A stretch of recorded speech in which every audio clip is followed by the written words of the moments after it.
जाजपुर जिला धर्मशाला अंचल में जड़े युवक को पिटी पिटी मारी देथिबा मृत युवकर पिता अजय जेना अभियोग कर अजय जेना पुओ अरजित जेना राहाड़पुर अंचल में पद्मावती क्रशर में 3 मास हेब काम करुथिले।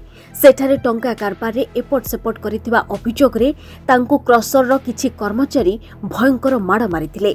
फलरे गत 2 दिन तले अरजित को प्रथमे धर्मशाला मेडिकल रे चिकित्सा पई भर्ती करा जायतिला।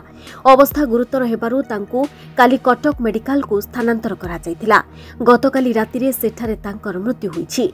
युवकों बापा बाहर राज्य में रहुथिबारु आज पुअर मृतदेह सह जारका स्थित घरे पहुंची मृतदेह को कालिकाहुड़ा स्थित बासभवन को निया जायतिला।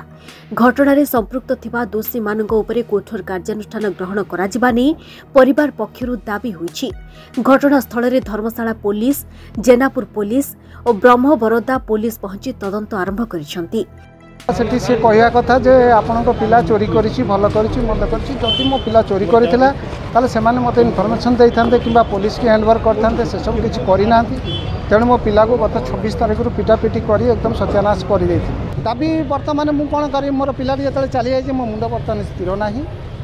तेणु कोन दाबी करबी न करबी सेटा परस्टे करछि। से कोन कहउछि ता मैनेजर के आउ गोटी ता भणजा के आउ गोटी के कबाड बंद करे से लोक राजू बोली किए गोटी ना मुझे कहूँ मो पुओ को जमी मार्च से 3 जन से माड़ हो आरी अवस्था हो जिते पिलार नंबर नोटिसबुल आसला पिलार नंबर स्विच अफ आसला पिला बारंबार रिस्पॉन्स किसी देलानी पिलार माँ जी मत कॉल कले पिला कौन है तुम टे देख तो मुझे संधान नेली संधान नहीं कि जो मुझे बड़गाँ पहुँचली पहुँचला पिलार अवस्था बहुत गुरुतर था मेडिकल आइला भितर सी मत एत डरी जाता कि प्रकाश कलानी से ना क्या ना से बहुत डरी जाती मेंटाली टर्चर कर सहित भी बहुत डर धमकई जोटा कि सी फैमिली सहित शेयर कर पारनी ना मो सहित शेयर कर। जाजपुर शिवप्रसाद महांती रिपोर्ट धरित्री लाइव।